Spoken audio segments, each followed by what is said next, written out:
Nous sommes en mai 1992. Une pluie froide et verticale tombe sur Paris. Philippe est là, trempé jusqu'aux os, micro à la main. Il vient de claquer la porte de son parti, de se brouiller avec ses amis.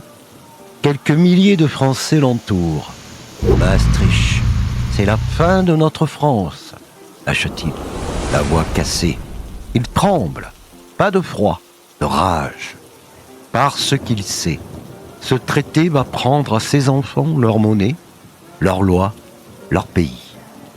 Cette phrase, il la prononcera sous la pluie ce jour-là. Et 33 ans plus tard, elle reviendra comme une prophétie accomplie. Philippe est un rêveur. À 30 ans, il invente le Puy du Fou. Pas un parc d'attractions, une cathédrale à ciel ouvert. Aujourd'hui, 3 millions de visiteurs y viennent chaque année, rien qu'en France. En Vendée, il vit simplement. Grande famille, messe le dimanche, cape vendéenne sur les épaules et fierté tranquille. Il croit à l'Europe des nations, à la manière du général de Gaulle. La coopération, oui, la soumission, jamais. Et puis arrive Maastricht. On lui jure que ce n'est qu'une coopération un peu plus poussée. Mais Philippe, lui, lit les traités.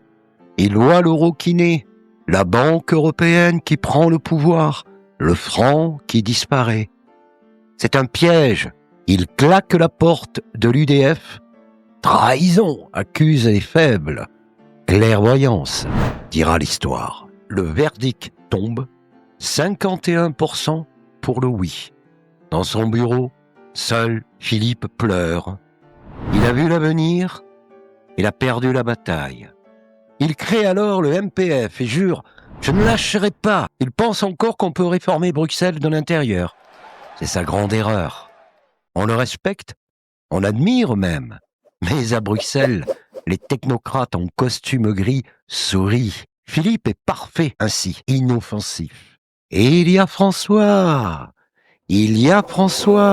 l'énarque pur, le professeur patient. Dès 2007, il a tout quitté pour créer l'UPR et répété inlassablement « Frexit » par l'article 50. C'est la seule voie propre, la seule voie légale. Ces conférences durent 3 heures, ces graphiques sont implacables, plus 24% de SMIC après la sortie de l'euro. Mais les médias l'ignorent, le moquent, le traitent de complotiste et le refusent toute alliance. Pas de compromis avec les tièdes, dit-il. Pour ce qui concerne l'UPR, tout le monde dit les upéristes. Il y a certains qui disent les upériens. Alors upérien, ça fait un peu rimer avec jupitérien. Donc, upériste, ça fait un peu utopiste. Donc, c'est pas dans un cas comme dans l'autre, on peut trouver des critiques. Les upérois. Fidélité absolue, solitude absolue, phare magnifique, phare dangereux.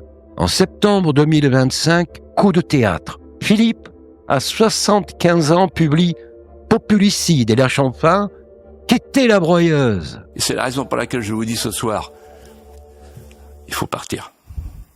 Il faut quitter cette broyeuse. Retrouver notre souveraineté. Sinon, on ne pourra résoudre aucun de nos problèmes. Je le dis avec gravité. 100 000 exemplaires en quelques semaines. Florian applaudit. François fustige. Mais le deuxième point, j'y reviens, c'est que moi, ça me fatigue. Voilà, ça ne mène à rien. Pas tout à fait à rien. Ça mène en fait, comme je le disais en préalable, à faire une espèce de brouillage. De brouillage qui fait que Asselineau, c'est un parmi d'autres. La dette dépasse les 3200 milliards. L'immigration légale est imposée. Les Français se réveillent. De vieux sondages de 2019 réapparaissent. 40% des Français veulent un référendum sur le Frexit. Dans l'ombre, les messages fusent. Philippe, le Frexit est devant nous. Florian, il peut nous unir. Ensemble, il pèse déjà de 6 à 8%. À Bruxelles, les banquiers transpirent. Et puis Philippe de Villiers, là, il se passe quelque chose. C'est vrai que lui parle du Frexit et de plus en plus. Oui, il faut faire le Frexit. Philippe de Villiers. Sinon, le pays va mourir. L'Union européenne a dérivé. Elle nous coûte de plus en plus cher, 15 milliards d'euros net par an. Elle est devenue une broyeuse. Tout est dit. Je ne sais pas, honnêtement, s'il sera candidat et s'il sait lui-même déjà s'il le sera ou pas. En tous les cas, je pense que s'il choisissait de l'être et s'il était sur cette ligne très claire, il me semble être le candidat le plus fédérateur pour le camp souverainiste et frexiteur.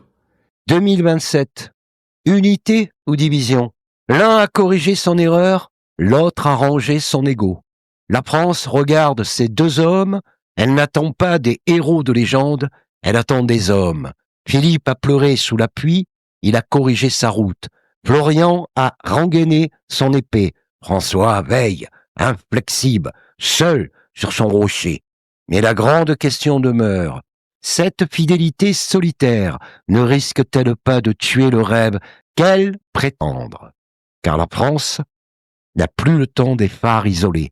Elle a besoin d'un peuple uni, elle a besoin qu'on choisisse.